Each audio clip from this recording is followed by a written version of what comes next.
आज का लेक्चर हम पिछले जो स्कूल में आपने पढ़ा मीटर ब्रिज हमने पढ़ा था। दो क्लास वही था ना, मीटर ब्रिज वाला ही लेक्चर हुआ था या कोई उसके बाद और भी हो लिया स्कूल में? लास्ट लेक्चर किस पे था? शायद मीटर ब्रिज पे ही था। हैं, क्या कह रहे हो?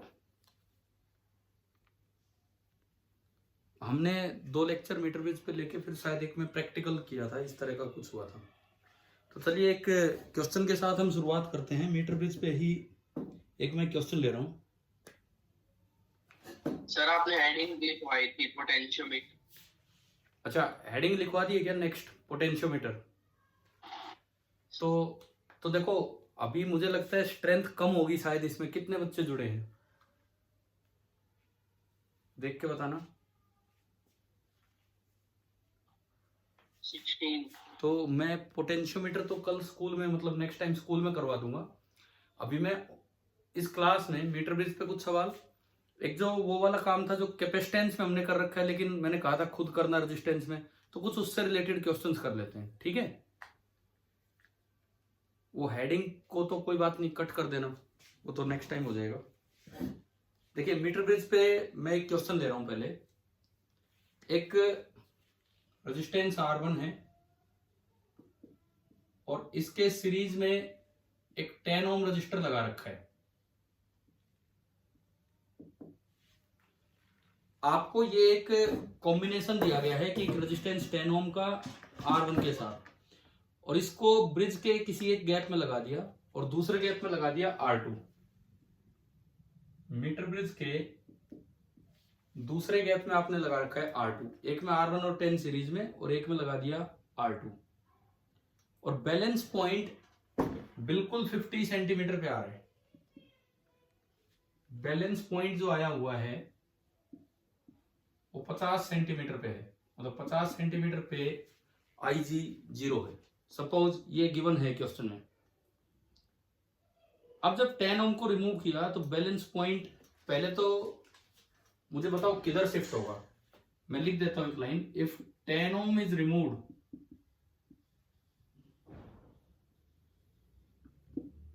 Balance point shifts by 10 centimetre. तो पहले इस लाइन को पढ़ के ये बताओ कि बैलेंस पॉइंट 40 पे आएगा या 60 पे आएगा, ये बताइए आप। 60 40 दोनों आंसर दे दिए। अगर मैं 10 ओम को रिमूव करूं तो रेजिस्टेंस कम हुई है कि ज्यादा हुई है? कम हुई। और प्रोडक्ट सेम रखना है, तो अगर ये रेजिस्टेंस कम हुई है तो ये लेंथ बढ़ेगी। बढ़ाने के लिए अब आपको खुद आइडिया लगाना है कि वो कहां पे है। तो फाइंड R1, ये क्वेश्चन है। बना दो एक बार इक्वेशन और R1 निकाल दीजिए। मीटर बेस पे क्वेश्चन ले रहे हैं, कीजिए।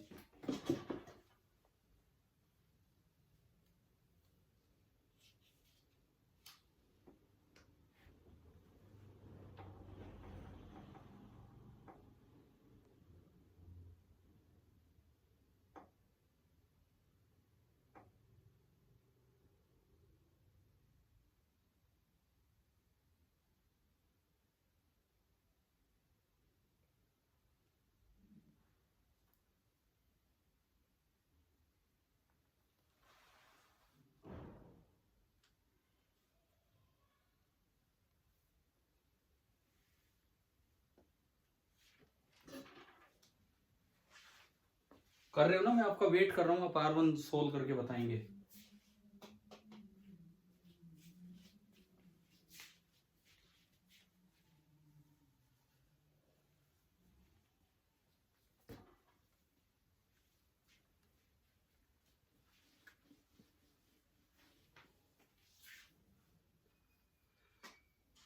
फर्स्ट इक्वेशन क्या बनी?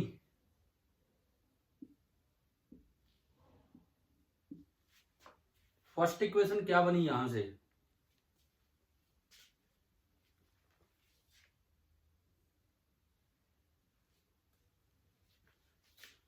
R1 प्लस 10 इंटू 50 बराबर R2 इंटू 50। क्या आपने सही बनाई थी पहली इक्वेशन?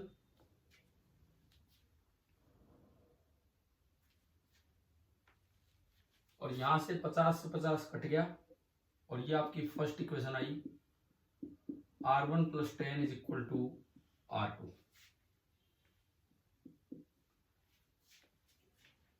अब हमने अपने आप आइडिया लगाया कि अब जो नया बैलेंस पॉइंट है वो 60 पे ना जाके 40 पे आएगा।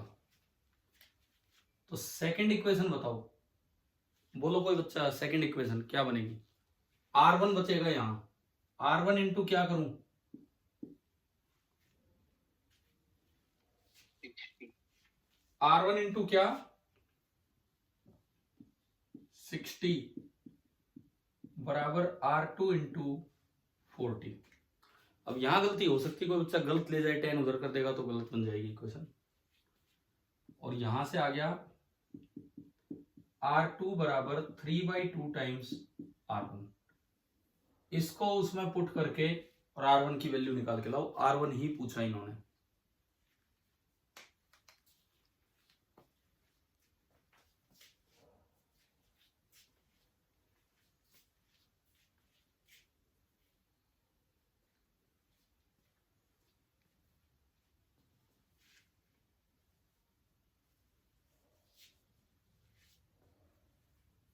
बताना अगर कैलकुलेट हो जाए तो आंसर क्या है।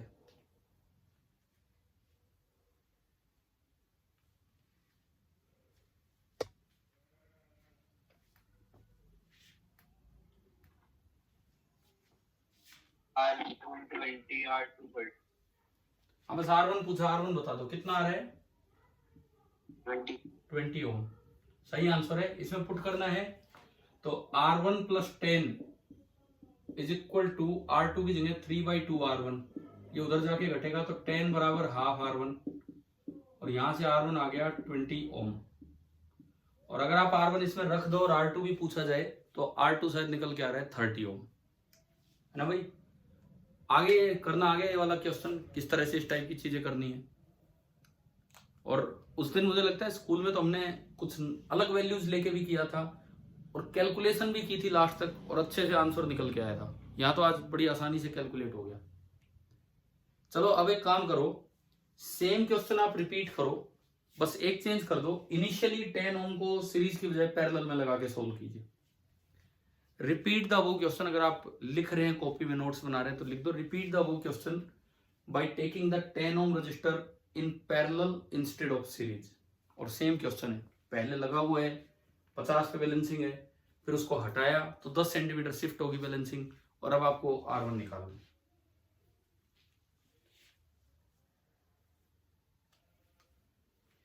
क्वेश्चन आ गया ना समझ आप सभी को?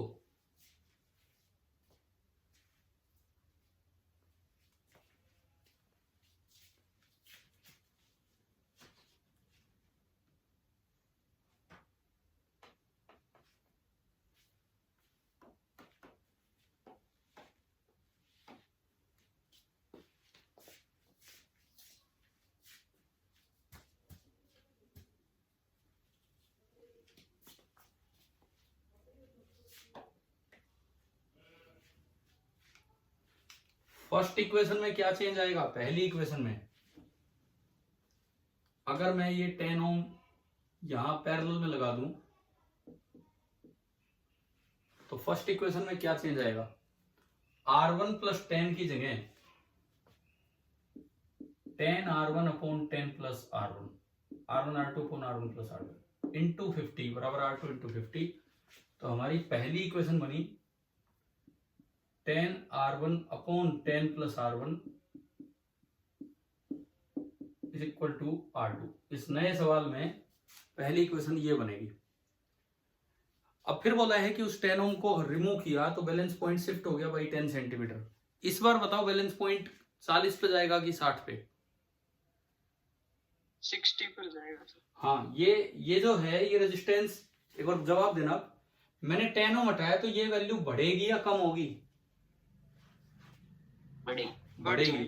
पैरेलल में कुछ जोड़ते हैं तो कम होता है, पैरेलल में से कुछ हटाते हैं तो बढ़ता है। ये बढ़ गया, प्रोडक्ट सेम रखना है तो बदले में ये कम होना पड़ेगा। कम होगा तो ये पॉइंटर आगे शिफ्ट होगा। तो 10 आगे गया, तो इस बार ये 60 पे चला गया और ये 40 पे। तो जो सेकंड इक्वेशन बनेगी, ओनली R1 जब बचेगा, R1 इंटू उधर वाला 40 बराबर R2 इंटू इधर वाला 60, और इस बार R2 आ रहा है 2/3 टाइम्स R1। चलिए इसको वापस पुट करिए और सोल्व कीजिए कि R1 क्या आया, बताइए इसको सोल्व करके।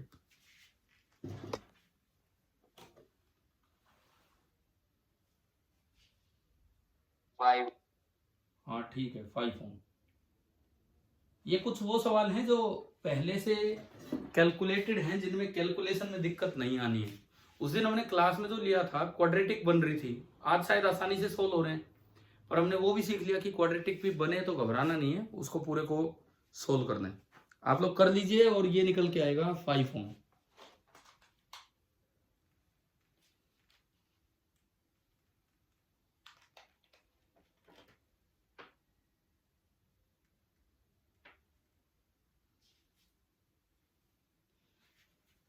चलो मीटर बेस पे हो गया, ये समझ आ गया ना, मीटर बेस क्लियर है बिल्कुल। आपको सेंसिटिविटी ध्यान है मीटर बेस की, लास्ट टाइम निकलवाई थी क्लास में सेकंड लेक्चर में। Sensitivity means accuracy, accuracy, accuracy ध्यान है मीटर बेस की। Fractional change in unknown resistance upon change in error in length measurement. ठीक है, चलो मैं अभी आपसे और क्वेश्चंस पूछ रहा हूं मीटर बेस पे नहीं, और जो पीछे जो भी काम हुआ है उन पे, और कोई टाइम पास नहीं, कुछ अच्छे सवाल ही कर रहे होंगे। देखिए एक सवाल मेरा ये है, दो सेल आपने पैरेलल में लगा दिए, E1 R1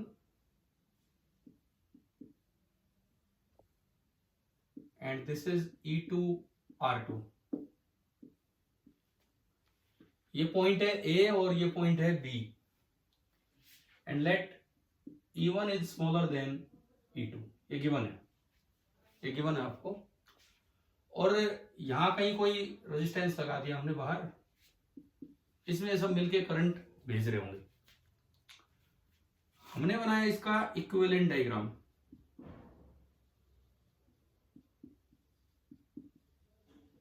हमने बनाया इसका इक्विवेलेंट डायग्राम, और इक्विवेलेंट डायग्राम ये बनाया ए और बी के बीच, ये पॉइंट ए, ये पॉइंट बी, ये ई इक्विवेलेंट और ये आर इक्विवेलेंट, एंड ये लगा दिया रेजिस्टेंस। अब क्वेश्चन क्या है वो सुनिए। जो ई इक्विवेलेंट है, जो ई इक्विवेलेंट है, वो पहला ऑप्शन वो E1 से भी छोटा आएगा, दूसरा ऑप्शन वो E2 से भी बड़ा आएगा। देखो E1 छोटा है, E2 बड़ा है। तीसरा ऑप्शन E इक्विवेलेंट E1 से बड़ा होगा और E2 से क्या कर दिया, E1 से बड़ा होगा। दोबारा लिखता हूं मैं, पहला option E equivalent is less than बड़े वाला, दूसरा option E equivalent is greater than छोटा वाला, तीसरा ऑप्शन ये, और चौथा ऑप्शन कर लो मे बी एनी, कुछ भी हो सकता है। भाई हमने एक चीज पढ़ी थी कि जब रजिस्टर पैरेलल में लगाए जाते हैं तो क्या आंसर आता है। अगर रजिस्टर होते दो R1 R2 पैरेलल में लगाए होते और R1 छोटा है R2 से, और अब मैं पूछता R इक्विवेलेंट, तो बताओ क्या आंसर आता। जो छोटा है उससे भी छोटा आएगा, है ना, पढ़ा हुआ है हमने। अब मैंने लेकिन सेल का कॉम्बिनेशन दे दिया और उस पे ये सवाल है। आपका मैथमेटिक्स ही दिखेगा यहाँ, फिजिक्स नहीं, मैथमेटिक्स दिखेगा कि आप कैसे, हम जानते हैं क्या फॉर्मूले होते क्या नहीं। करो भाई, नोट करो क्वेश्चन और ये ट्राई कीजिए।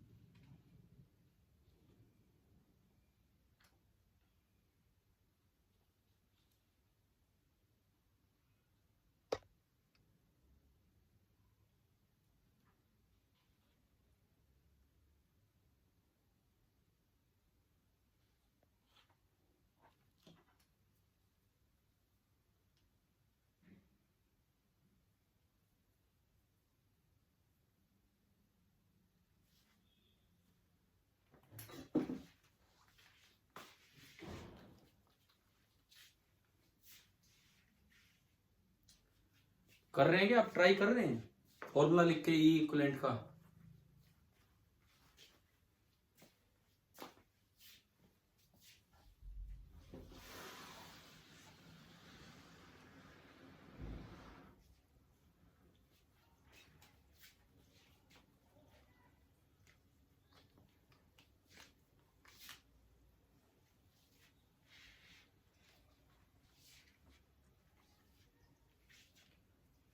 हाँ भाई, हो पा रहा है कि मैं करवाऊं, ये बताओ।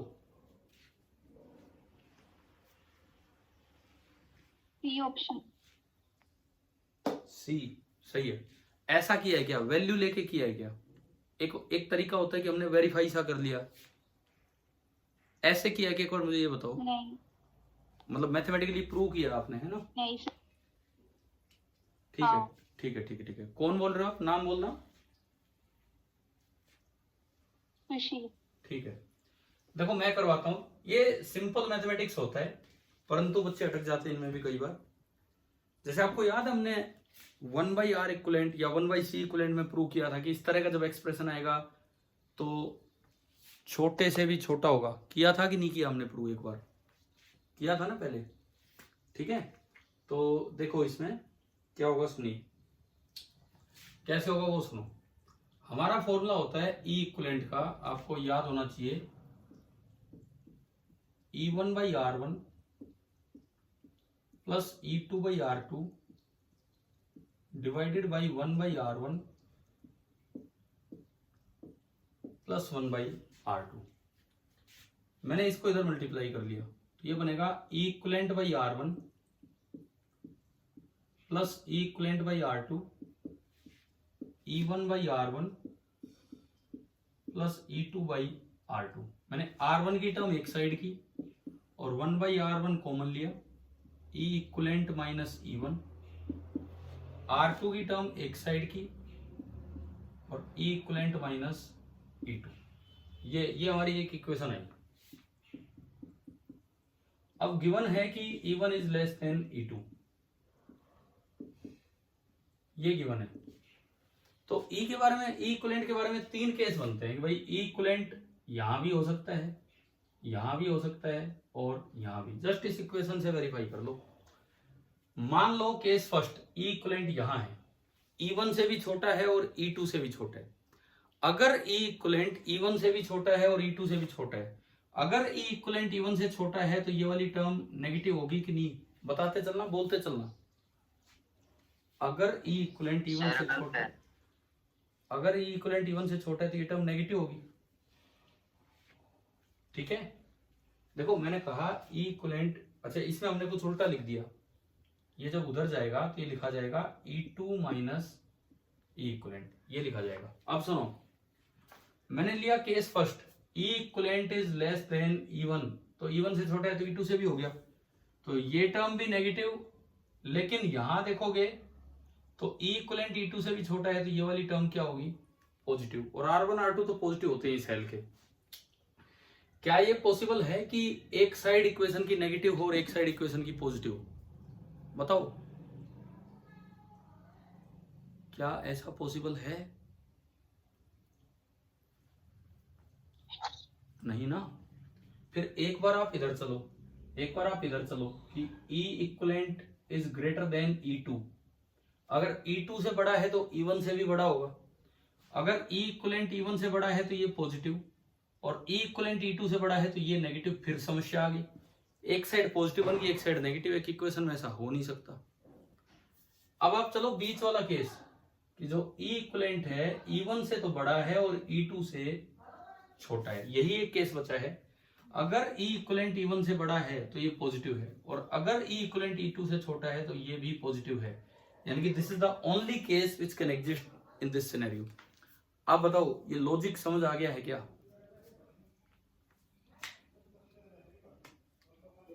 अरे बताओ, नहीं तो मैं दोबारा समझाऊंगा। क्या लॉजिक समझ आ गया है?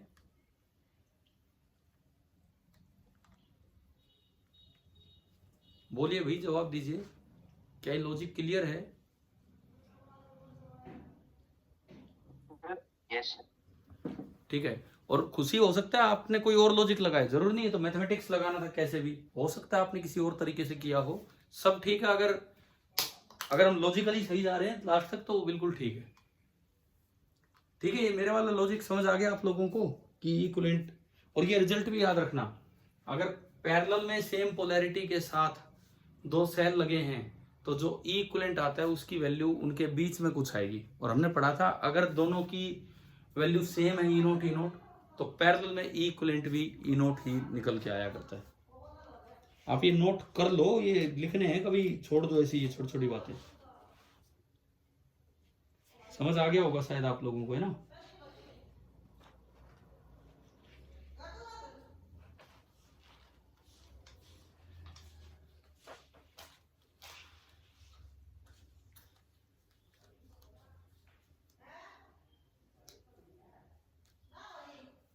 चलो आगे बढ़े, ये मिटा दूं। अभी ठीक। लिख रहे हो क्या?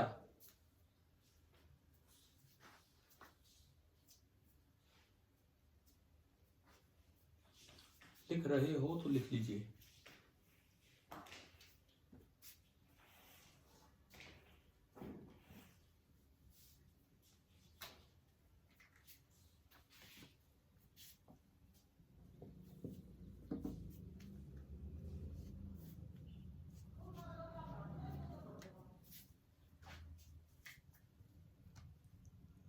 अभी हो जाए तो बता देना।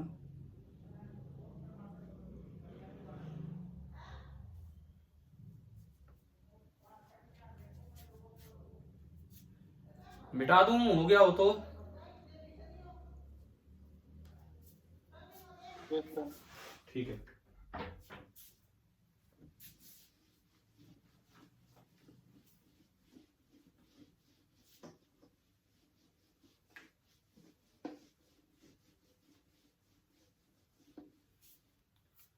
कल जो क्लास में उधर लैब में हमने मीटर ब्रिज का एक्सपेरिमेंट किया था, वो समझ आया कि नहीं आया आपको? कनेक्शन करने आए हो, रीडिंग लेनी आई हो, थोड़ा कॉन्फिडेंस बना हो एक्सपेरिमेंट्स में,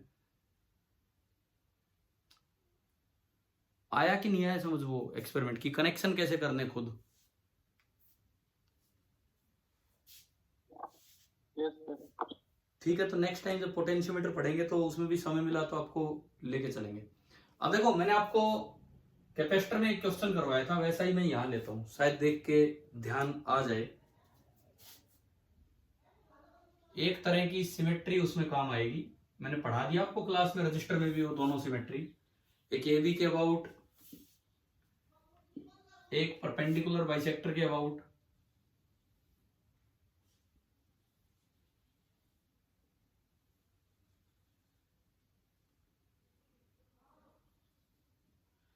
मतलब ऐसा कोई सर्किट लिया था हमने कैपेसिटर में, बिल्कुल ऐसा,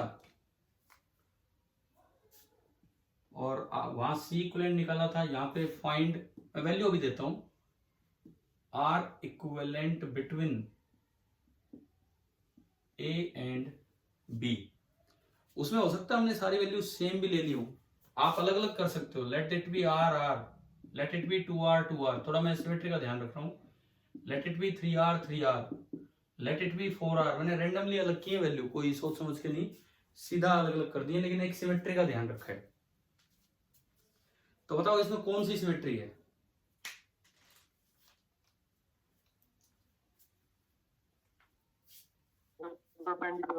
हाँ, इसमें अगर देखा जाए तो circuit is mirror image about the perpendicular bisector. तो क्या मैं ऐसे में फोल्ड करता हूं सर्किट को या नहीं?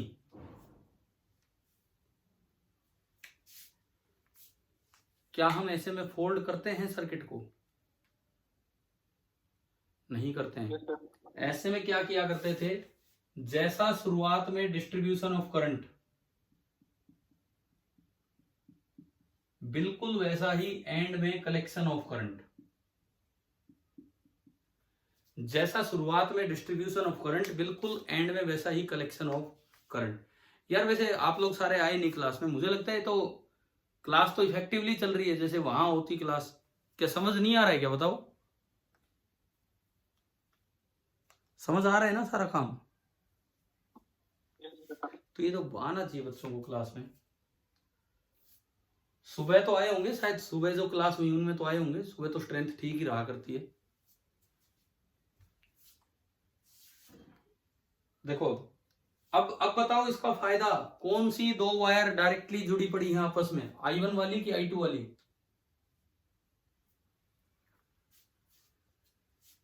कौन सी दो वायर इनपुट और आउटपुट की डायरेक्टली आपस में जुड़ी पड़ी हैं, I1 वाली या I2 वाली? I1। ये I1 का जो करंट है ये पूरा पूरा सीधा जा रहा है, तो इसको कोई मतलब ही नहीं नीचे वाले करंट से, तो नीचे वाला करंट ऐसे हो जाएगा। अब आप बताओ क्या ये क्वेश्चन हमने कैपेसिटर में किया था ऐसा सवाल, इस तरह की सिमेट्री वाला सेम सा करवाया होगा ना एक क्वेश्चन तो इस तरह का, और वैल्यू वो सी हो सकती है सारी, कुछ भी हो सकता है इस तरह से। तो अब आप ये दोनों सीरीज, फिर ये इसके साथ पैरेलल, फिर ये सारे सीरीज, ऊपर वाले सीरीज, फिर ऊपर और नीचे वाले पैरेलल, आंसर निकाल के बताओ। ये सारे स्टेप्स लगाइए और आंसर निकालिए और बताइए।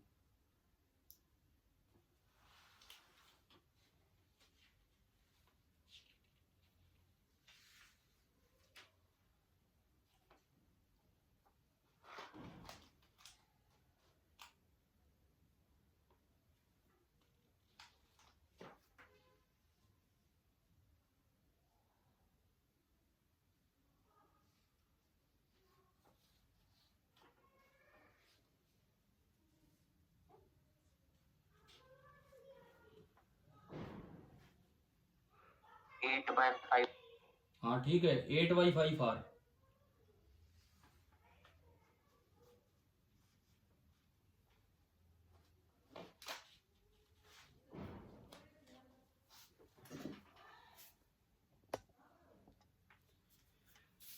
देखो 8/5 आर आएगा आंसर, मैं एक बार बता देता हूं कैसे आया। ये 2R और 2R सीरीज में जुड़ के हो जाएगा 4R।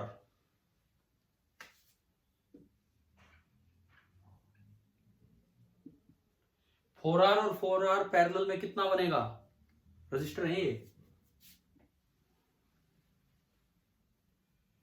4R और 4R पैरेलल में बनेगा 2R। 3 और 2 5 और 3 8, ये तीनों सीरीज में, तो सीरीज में ये बन गया 8R। अब वो R और R सीरीज में, तो R और R सीरीज में बनेगा 2R, और 8R और 2R का पैरेलल में होगा 8R इंटू 2R अपॉन इनका सम यानी कि 10R। एक R से एक R गया, 2 से 5, तो आंसर आ गया 8R/5। हाँ जी बताओ, समझ आ गया सभी को ये वाली सेम सिमेट्री? समझ आ गया है ना? ठीक है।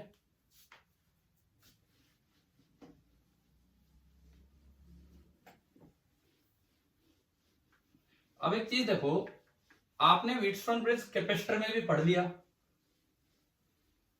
है ना, बैलेंसिंग की सेम कंडीशन है, चाहे कैपेसिटर आ जाए और चाहे रजिस्टर आ जाए, बैलेंसिंग की कंडीशन हमने पढ़ी बिल्कुल ही सेम है। मैं अभी किसी आरसी सर्किट पे जाने का मेरा मूड नहीं है, बट मैं व्हीटस्टोन ब्रिज में एक क्वेश्चन ले रहा हूं। सपोज यूं आ गया, इस तरह का कॉम्बिनेशन आ गया, ये R1 है और ये R2 है, और इस ब्रांच में C1 है और इस ब्रांच में C2 है, और अब इसको चेक करने के लिए बीच में एक गैल्वेनोमीटर है। क्या ये WSB जैसा दिख रहा है कि नहीं?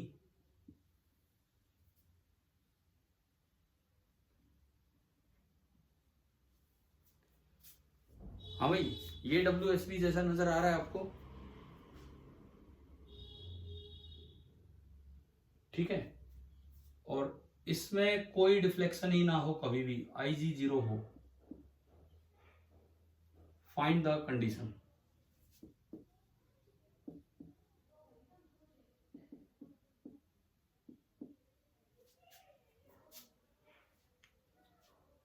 हाँ भाई, क्वेश्चन आ गया समझ? क्या है?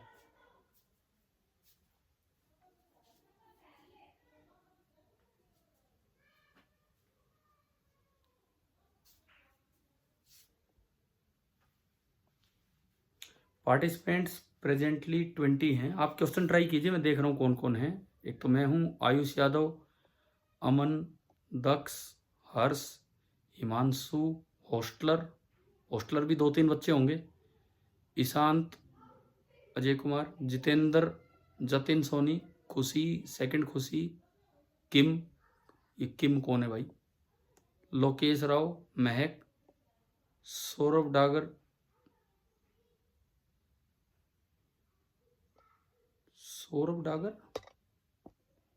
ये सतेंद्र डागर मैथ्स वाले हैं, ये कौन है, विनीत, एंड एक बिना नाम से।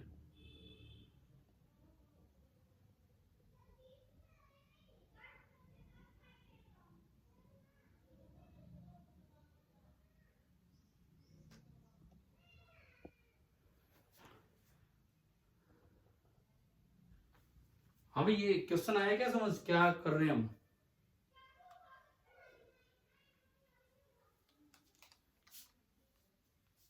देखो, अगर बीच में कोई ब्रांच में कोई करंट ना दिखे तो इसका ये मतलब हुआ कि इधर अगर करंट आई नोट गया तो इस ब्रांच में भी करंट आई नोट जाए, और इस पे अगर चार्ज क्यू नोट गया तो इस ब्रांच में भी चार्ज क्यू नोट चला जाए, इस तरह का कुछ फ्लो हो, तो बीच वाले में कोई डिफ्लेक्शन नहीं आएगा। एक मिनट बताओ, क्या ये सर्किट आपको समझ आया यहां तक? बोलो हाँ ना, कुछ तो बोला करो।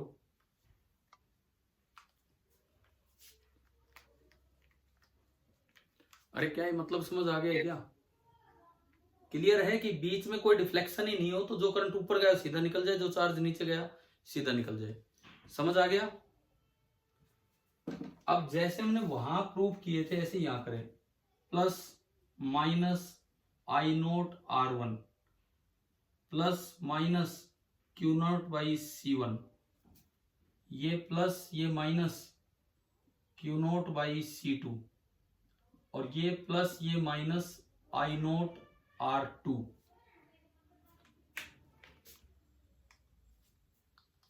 हाँ भाई, लगाओ केवीएल। एक बार इसमें घूम जाओ, एक बार इसमें घूम जाओ, loop number 1, loop number 2, KVL लगाइए इनमें।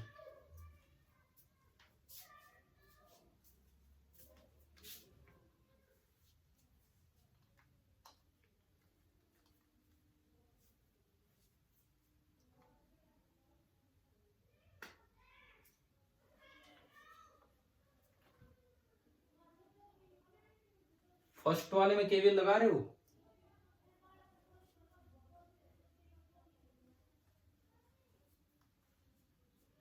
क्या इक्वेशन बनेगी पहले में केवीएल? माइनस से एंट्री तो आई नोट R1, प्लस से एंट्री तो minus Q note by C1 और इक्वल टू 0। यहां से अगर आप देखते हो तो आई नोट बाई क्यू नोट निकल के आ रहा है, ये उधर जाएगा, मुझे लग रहा है ये आ रहा है 1/R1C1, पहले उधर गया, क्यू नोट नीचे है, R1 उधर गया, I note by Q note is 1/R1C1। फिर उधर चलते हैं, फिर से केवीएल लगाया, प्लस से एंट्री तो minus Q note by C2 and minus से एंट्री तो plus I note R2 is equal to 0। यहां से आया आई नोट R2 बराबर क्यू नोट बाई C2, और यहां से फिर से आई नोट बाई क्यू नोट आया 1/R2C2। बताओ केवीएल इक्वेशंस आ गई हैं क्या समझ? हाँ भाई, केवीएल इक्वेशंस क्लियर हैं? अरे कोई डाउट है तो बोलो।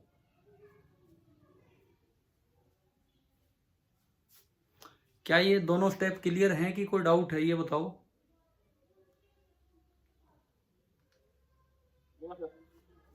यस। नो सर बच्चा एक बोल रहा है, एक यस सर बोल रहा है। मैं पहले मेरे सवाल सुनो, क्या ये दोनों स्टेप क्लियर हैं? अब जवाब दो यस और नो।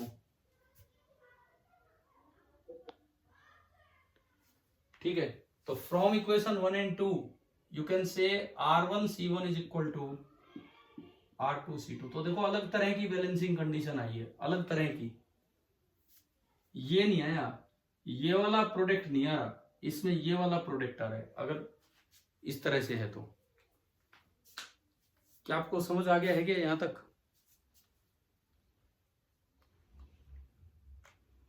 ठीक है, हाँ जी बोलिए। कैपेसिटिव और रजिस्टिव, हालांकि हम आरसी सर्किट बाद में लेंगे, अभी नहीं ले रहे हैं। ये तो मैं व्हीटस्टोन ब्रिज से रिलेट कर रहा था बस, कि भाई व्हीटस्टोन ब्रिज से इस तरह से रिलेट होके भी ये चीजें की जा सकती हैं। क्लियर है ना यहाँ तक? एक दो कॉन्सेप्ट्स जो हमने अभी तक सीखे हैं। अच्छा, ये मीटिंग तो ये वाली तो अभी ऑफ होने वाली होगी, आप लोग दोबारा ज्वाइन कर लेंगे इसी लिंक से? बताओ, थोड़ी देर और कंटिन्यू करेंगे हम, थोड़ी देर। बताइए, इसी लिंक से आ जाएंगे दोबारा या आपको नया लिंक भेजूं? यस। ठीक है, तो ये अभी कितना टाइम बचा है? कोई बच्चा देख के बताए एक सेकंड मुझे ना, कि इसमें टाइम कितना बचा है इस मीटिंग का।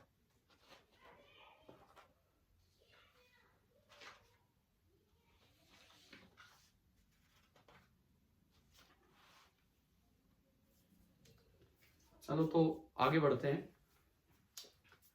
ये हटा दूं, ये कैपेसिटिव रजिस्टिव वाला, ये वाला जो सर्किट था, नोट हो गया तो आपको। चलिए मैं दोबारा से वही लिंक से फिर मीटिंग स्टार्ट करता हूं, और मैं वेट कर रहा हूं आपका, आप आएंगे।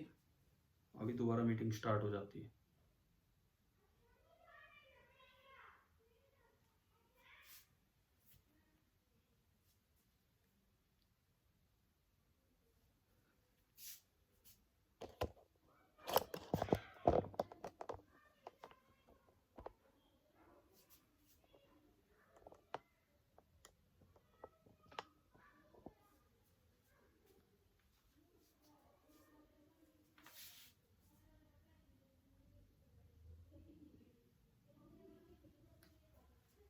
चलिए आगे बढ़ते हैं, अब देखते हैं दोबारा से।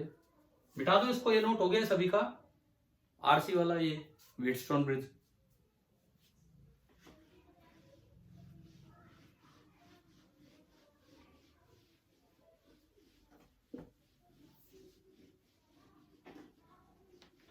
देखो मैं पोटेंशियोमीटर तो स्कूल में ही पढ़ा दूंगा, अभी मैं और जो काम है वो करवा रहा हूँ इनसे रिलेटेड। अब एक काम जो हमारा बचा हुआ है सर्किट्स में, that is star delta inter conversion. क्या आप दोबारा जुड़ गए हैं क्या कुछ बच्चे, कि नहीं आ पाए हैं? आधे हो गए यार, आधे तो आए ही नहीं है। अभी पार्टिसिपेंट संख्या 20 थी, एंड अब ये 9 दिख रहे हैं मुझे, मतलब 8 बच्चे। अमन, हिमांशु, खुशी, किम। हॉस्टल वाले जुड़ गए क्या? हॉस्टल के जो 2-3 बच्चे हैं वहां से कोई अगर बोल पाए, क्या वो जुड़ गए हैं? एक आरपी सल्फा नाम से आ तो रहा है कोई इसमें पार्टिसिपेंट। हाँ जी, देखो अब आगे बढ़ते हैं। स्टार डेल्टा इंटर कन्वर्जन, आपको याद होगा एक ये नेटवर्क था, क्योंकि अगर अनबैलेंस्ड व्हीटस्टोन ब्रिज आ गया तो भी ये चीज काम आती है। सपोज ये x, ये y, ये z, ये मैंने कहा rx, ये मैंने कहा ry, और ये मैंने कहा rz, और इसका इक्विवेलेंट जो बना करता था that was delta network. Delta में एक बीच का टर्मिनल O, अगर मैं बोलूं O गायब, टर्मिनल ही 3 बचेंगे, x, y एंड z। यहां जो रेजिस्टेंस है सपोज मैंने उसको बोल दिया R X Y, R Y Z and R X Z. ये तो आपका सर्किट हो गया। अब देखो मैं तुक्का मार रहा हूं, आप बताएंगे सही लिखा गया है कि नहीं। अगर आर एक्स लिखना हो तो आर एक्स लिखा जाएगा इन दो का प्रोडक्ट अपॉन इन तीनों का सम। भाई कैपेसिटर से उल्टा होता है। एक बार किसी बच्चे ने लिख लिया अपनी कॉपी में तो चेक करके बताएगा ये सही लिखे गए हैं कि उल्टे तो नहीं लिखे गए हैं, ये बताओ। जिस किसी ने लिख लिया वो होता है।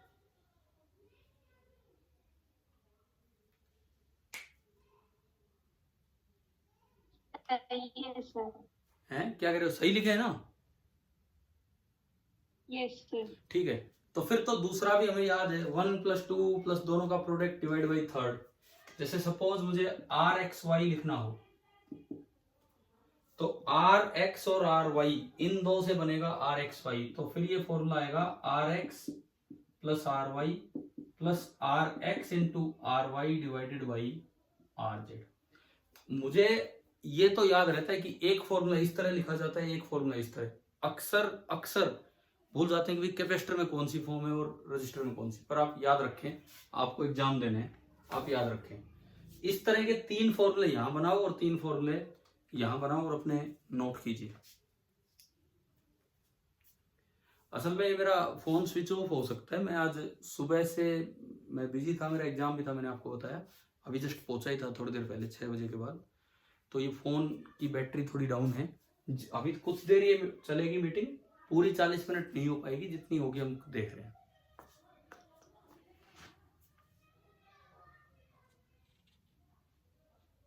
ये फॉर्मूले लिख लो पहले आप, स्टार डेल्टा इंटर कन्वर्जन के।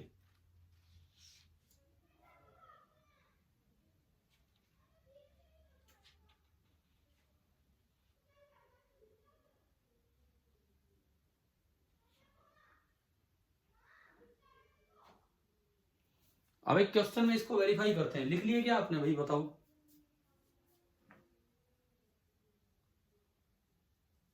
हाँ भाई, लिख लिया क्या आप?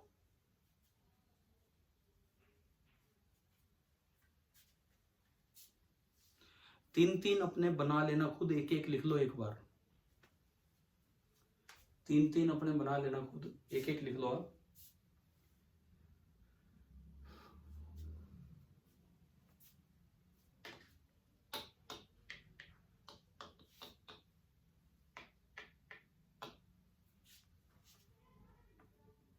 अरे मिटाऊं सर क्या? वहाँ पे R X Y into R X Z है।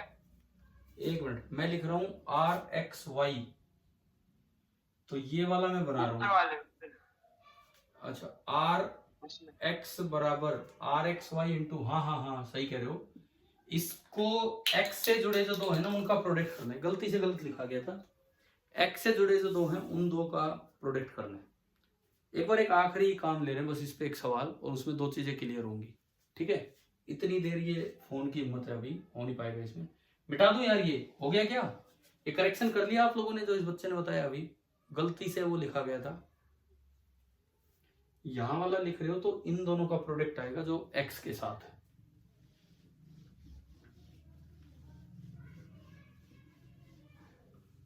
देखो एक क्वेश्चन लेता हूं, और ऐसे सवाल की मैंने आपको एक डायरेक्ट फॉर्मूला भी बताया है, जो मैंने कहा था कि कैपेसिटर रजिस्टर में बिल्कुल सेम है। सपोज ये 10 ओम है, सपोज ये 5 ओम है, ये भी 5 ओम है, और ये 10 ओम है, और बीच में 5 ओम है। क्वेश्चन ये है कि find R equivalent between A and D. पहले मुझे ये बताओ, क्या ये बैलेंस्ड है कि अनबैलेंस्ड है? ये व्हीटस्टोन ब्रिज बैलेंस्ड है या अनबैलेंस्ड है, ये बताइए। हाँ भाई, ये व्हीटस्टोन ब्रिज बैलेंस्ड है कि अनबैलेंस्ड है? बहुत टाइम लगा दिया बोलने में। Unbalanced, 10 into 10, 100, and 5 into 5, 25. So this is an unbalanced Wheatstone bridge. लेकिन क्या आपको एक डायगोनल वाली सिमेट्री नजर आ गई है, जिसका हमने कभी डायरेक्ट फॉर्मूला पढ़ा था, कैपेसिटेंस में, वो यहां भी वैलिड है। नीचे तीनों का सम R1, मैं इसको बोलता हूं R1, ये भी R1 हो जाएगा। इसको मैं बोलता हूं R2, ये भी R2 हो जाएगा। इसको मैं बोल रहा हूं R3। नीचे तो आया था R1 plus R2 plus R3, अभी मैं 2 से मल्टीप्लाई करूंगा। ऊपर आएगा, देखो नीचे तो इसको 2 से मल्टीप्लाई करना था, और ऊपर R1 R2 को 2 से मल्टीप्लाई करना था, प्लस R1 R3 और प्लस R2 R3। चाहे सीरीज, पैरेलल, चाहे स्टार डेल्टा के फॉर्मूले अलग हो, लेकिन इस केस में सी इक्विवेलेंट और आर इक्विवेलेंट का फॉर्मूला सेम है। आप यूं बताओ, आपको ये फॉर्मूला याद आ गया है क्या?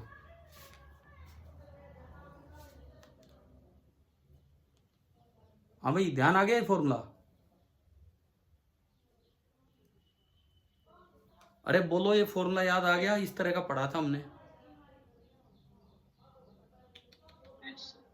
तो इससे निकाल के बताओ वैल्यू। आर इक्विवेलेंट बताओ जी, कितना आ रहा है? डायरेक्ट वैल्यू बताओ आप, कितना आ रहा है आर इक्विवेलेंट? 55/8। 55/8।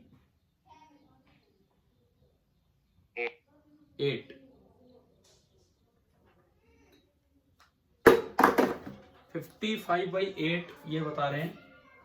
बाकी बच्चे चेक कर लो। 8 7 56। दिस इज नियरली कितना आ रहा है? नियरली 7 ओम, है ना? क्योंकि कई बार ऐसा होता है, इंटीग्रल आंसर होते हैं, तो दिस इज नियरली 7 ओम, 55/8 या 7 ओम। अब आप इसको स्टार डेल्टा से करो। मैं तरीका बताता हूं। इस पॉइंट को ऊपर उठा लेना, एक 5 5 और 10 का एक स्टार बनेगा। किया था कभी कैपेसिटर में ऐसा काम, अनबैलेंस्ड व्हीटस्टोन ब्रिज में? हाँ जी बताओ, क्या कैपेसिटर में हमने ऐसा काम किया था अनबैलेंस्ड व्हीटस्टोन ब्रिज में? यस। इस पॉइंट को ऊपर उठाओ। इसको आप जैसे ही ऊपर उठाएंगे, पहले तो ये बताओ, ये आंसर आ गया है कि आप लोगों का ये वाला?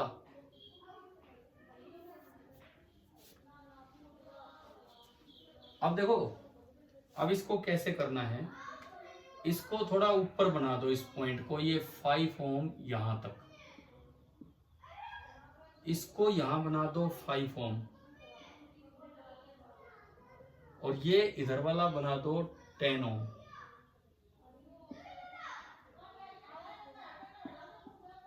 क्या आपको बीच में एक स्टार नजर आ रहा है क्या?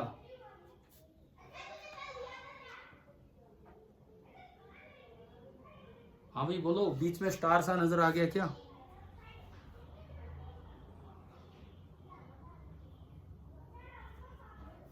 आ गया तो इसको डेल्टा बनवाओ। बताओ यहां क्या लगाना है, इनको हटा के यहां क्या लगाना है? बताइए, अभी जो पढ़ा आपने स्टार से डेल्टा का कन्वर्जन पढ़ के, उसमें देख के बताओ क्या फॉर्मूला था। अगर स्टार से डेल्टा में जाना हो तो क्या फॉर्मूला लिखा था आपने?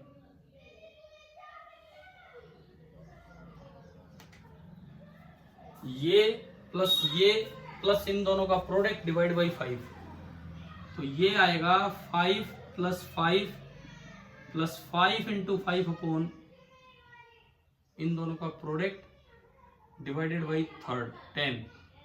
12.5 आ रहा है। बताओ आ गया क्या? अरे समझ आ रहा है क्या? 12.5। फिर यहां वाला बनाओ, क्या आएगा? यहां वाला आएगा 5 + 10 + 5 × 10 अपॉन तीसरा 5, 25। यह आएगा 25 ओम। इसके पैरेलल में 25 आएगा, इसके पैरेलल में 12.5 आएगा। फिर नीचे वाला बनाओ, नीचे वाला ये आएगा 5 + 10 + 5 × 10 बटे तीसरा 5, ये भी 25। तो फाइनली जो मेरा नेटवर्क बना वो कुछ ऐसा बन रहा है, इधर 10 के पैरेलल में 12.5, इधर 5 के पैरेलल में 25, और इधर नीचे आएगा ये कितना आया था 25। आप है ना फटाफट कैलकुलेट करो, इन दोनों का पैरेलल निकालो, फिर इन दोनों का पैरेलल निकालो, फिर उन दोनों को ऐड करो सीरीज, और फिर उसके साथ पैरेलल देखो क्या वो नियरली 7 ओम आ रहा है कि नहीं आ रहा है। आप देखिए क्या वो नियरली 7 ओम आ रहा है कि नहीं आ रहा है, और बिल्कुल आना चाहिए क्योंकि हमने उस तरीके से निकाला था। अभी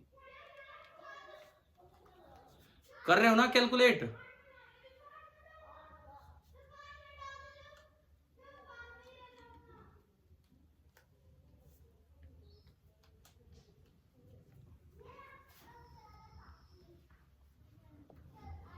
अभी 10 पार्टिसिपेंट्स। बस ये ठीक है, आज का आखिरी सवाल कर रहे हैं, इसके साथ हम क्लास ऑफ कर देंगे। आप बस ये बता दो ये आ रहा है कि नहीं आ रहा है।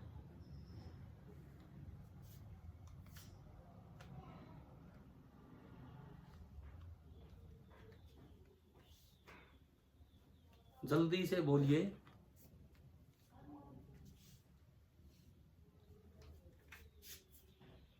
ये कितना आया?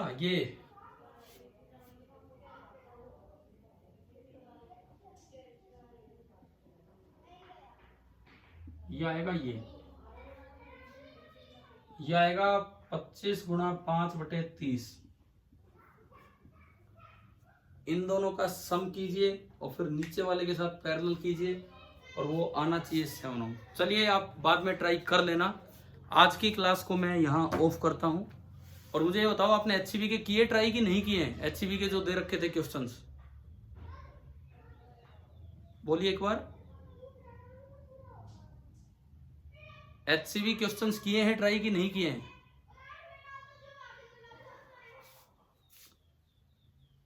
चलो ठीक है, आप कर लीजिए ट्राई। मैं ऑफ कर रहा हूँ क्लास को।